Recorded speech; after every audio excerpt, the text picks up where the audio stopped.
በሕይወታችሁ ውስጥ በየቀኑ አብራችሁ እየሳቁ ነገር ግን በየቀኑ ጉልበታችሁን፣ ሰላማችሁንና ስኬታችሁን ቀስ በቀስ የሚመጡ ሰዎች እንዳሉ አስተውላችሁ ታውቁ ይሆን? ታዋቂው የሥነ ልቦና ጠበብት ካርል ዩንግ እንደ አስደናቂ ነገር ይናገራል። ከሌሎች ሰዎች ጋር የምታደርገው የአንዳንዱ ግንኙነት ሕይወትን ያለመልመዋል ወይም ያጠፋዋል። ክፉ ባልንጀራነት ወይም ደግሞ ክፉ ጓደኝነት መልካሙን ማንነትና ጠባይ፣ መልካሙን ስብዕና እንደሚበክል መጽሐፍ ቅዱስ እንደሚናገረው ማለት ነው። ብዙዎቻችን ጠላቶቻችንን የምንፈልገው ከሩቅ ነው። ነገር ግን አንዳንድ የሕይወት ውድቀቶቻችን ምናልባት ወዳጅነት ስም ዙሪያችን ከከበቡ መርዛማ ወይም ቶክሲክ ሰዎች ሊሆን ይችላል። የምትፈልጉትን ሕይወት መኖር፣ ወደ ላቀ ስኬት መራመድና የአእምሮ ሰላም ማግኘት ከፈለጋችሁ ፊት ልትሰጧቸው የማይገቡ እንዲያውም ሕይወታችሁ በአስቸኳይና በፍጥነት ልታስወጧቸው የሚገቡ 5 አይነት መርዛማ ሰዎች ስብስብ አሉ። ዛሬ እነዚህን 5 አይነት ሰዎችና ስነ ልቦናዊ በሆነ መንገድ እንዴት እንደሚያጠቁን ዝርዝር እንመለከታለን። ይህንን ቪዲዮ እስከ መጨረሻው ተከታተሉ። ምክንያቱም 5ኛው የሰው አይነት ምናልባት በአሁኑ ሰዓት ሕይወታችሁን ሙሉ በሙሉ እየመራው ያለው ሰው ሊሆን ይችላል። የመጀመሪያዎቹ ፊት ልትሰጧቸው የማይገቡ የሰዎች ስብስብ ሁል ጊዜ ተበዳይ የሆኑት ናቸው።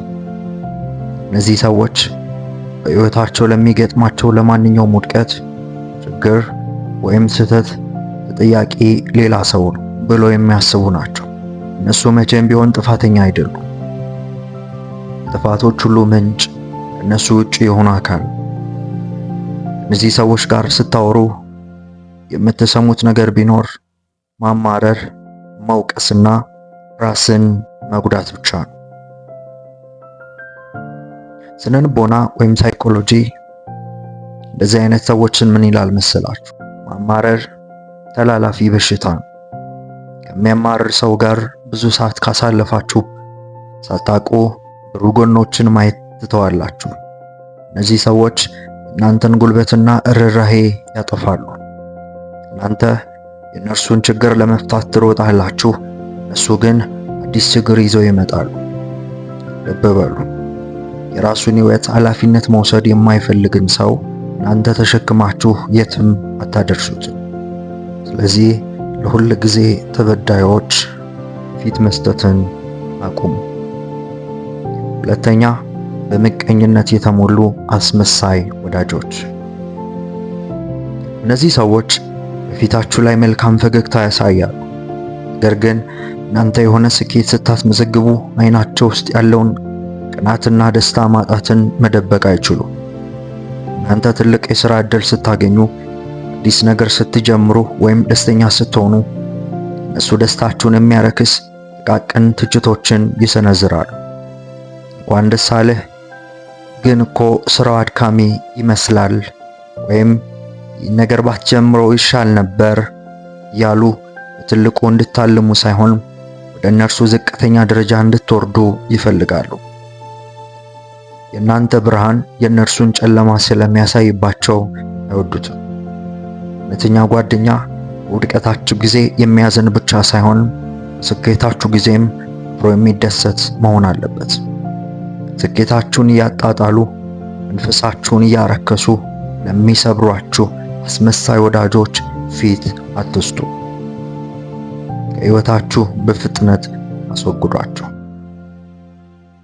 3ኛ፣ ጉልበት መጣጭ ናርሲሲስቶች። እንደዚህ አይነት ሰዎች በጣም አደገኛ ሰዎች ናቸው።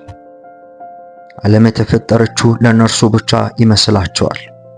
ሁልጊዜ ስለ ራሳቸው ማውራት ይወዳሉ። የእናንተ ስሜት፣ ፍላጎትና ህመም ግን ለእነርሱ ምንም ማለት አይደለም። እናንተን የሚፈልጓችሁ ለራሳቸው ጥቅም፣ ክብር ወይም ስሜት ማሟያ ብቻ። በጣም የሚያስገርመው ደግሞ የማጭበርበር ወይም ማኒፕሌሽን ጥበብ አላቸው። ስህተት ሰርተው እንኳ እናንተ ራሳችሁን ጥፋተኛ አድርጋችሁ እንድታስቡ ያደርጓችኋል። ጋዝላይቲንግ የሚባል የሥነ ልቦና ጨዋታ አእምሯችሁን ያውኩታል። እነዚህ ሰዎች ጋር በቆያችሁ ቁጥር ደግሞ ራሳችሁ ላይ ያላችሁን መተማመን እያጠፋ ይሄዳል። ራሳችሁን መጠራጠር ትጀምራላችሁ። የእናንተን ማንነትና ክብር ለሚበዘብዙ ለእንደነዚህ አይነት ናርሲሲስቶች ፊት መስጠት ራስን ማጥፋት ነው። ስለዚህ ውሳኔ ወስኑ። አራተኛ፣ ድራማ ናፋቂዎች። በእነዚህ ህይወት ውስጥ ሰላም የሚባል ነገር የለም። ዛሬ ከአንዱ ጋር ይጣላሉ፣ ነገ ከሌላው ጋር ይጋጫሉ። ለጊዜ በሐሜት በጭቅጭቅና በማስፈልግ ወሬ የተጠመዱ ናቸው። የእነርሱ ህይወት ልክ እንደ ፊልም ሁከት የበዛበት። የሚያሳዝነው ግን የእነርሱን ድራማ ወደ እናንተ ህይወትም ይዘውት ይመጣሉ። እናንተ በስራችሁ፣ በትምህርታችሁ ወይም በግላዊ ህይወታችሁ ላይ ትኩረት ማድረግ ሲገባችሁ የእነርሱን አላስፈላጊ ጭቅጭቅ እንድታደምጡና እንድትዳኙ ይፈልጋሉ።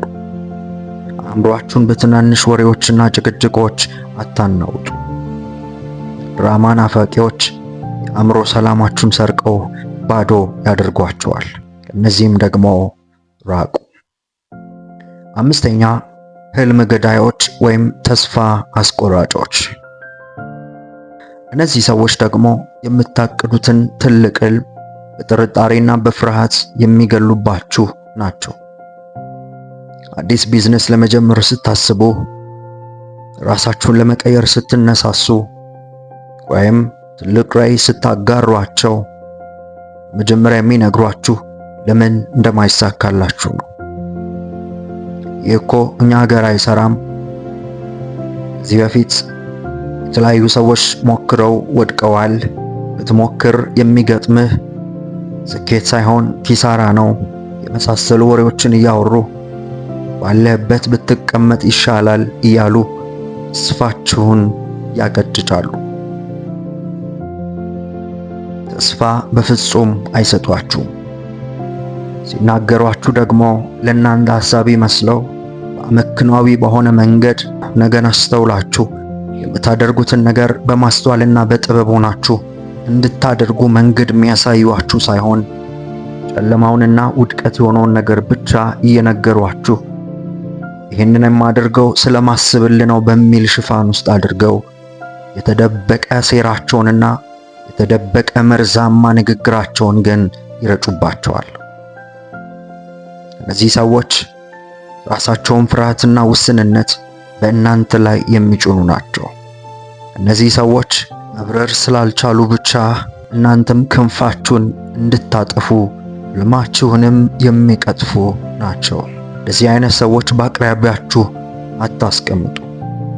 ካስቀመጣችኋቸው መቼም ቢሆን ካላችሁበት ቦታ ንቅንቅ አትሉ፣ ደግሞም አስደርጓችሁ። ወዳጆቼ ሆይ እድሜያችን አጭር ናት። የምንኖራትም አንድ ህይወት ብቻ ነው። ይህችን ውድ ህይወት መርዛማ ለሆኑ ጉልበታችሁን ለሚመጡና ህልማችሁን ለሚያጠፉ ሰዎች የምትገብሩበት ምንም ምክንያት የላችሁም። እነዚህን 5 አይነት ሰዎች ከህይወታችሁ በፍጥነት ማስወጣት ምናልባት መጀመሪያ ላይ ከባድ ወይም የጥፋተኝነት ስሜት ሊፈጥርባችሁ ይችላል። ነገር ግን ማስታወስ ያለባችሁ ራሳችሁን መጠበቅ ንግግረ ትንኮሳ ወይም ራስ ወዳድነት ሳይሆን ለራሳችሁ የምትሰጡት ትልቅ ክብር ነው። የአትክልት ስፍራችሁ እንዲያምር ከተፈለገ አረሙን መንቀል ግድ ይላል። ዛሬውን ወስኑ። ዙሪያችሁን ተመልከቱ። ከእነዚህ 5 ሰው አይነቶች መካከል የእናንተን ጉልበት እየመጠጥ ያለው ማን ነው ብላችሁ ራሳችሁን ጠይቁ። ለራሳችሁ፣ ለህልማችሁና ለአእምሮ ሰላማችሁ ቅድሚያ ስጡ። የቪዲዮ ከጠቀማችሁ እና ጠቃሚ ሆኖ ካገኛችሁ ላይክ፣ ሼር በማድረግ ለምትወዱ ጓደኞቻችሁ አጋሩ። የሚቀጥለው ቪዲዮ እስክንገናኝ ለስራችሁ ስኬት፣ ለጤናችሁን ሰላም እመኝላችኋለሁ። ቻው።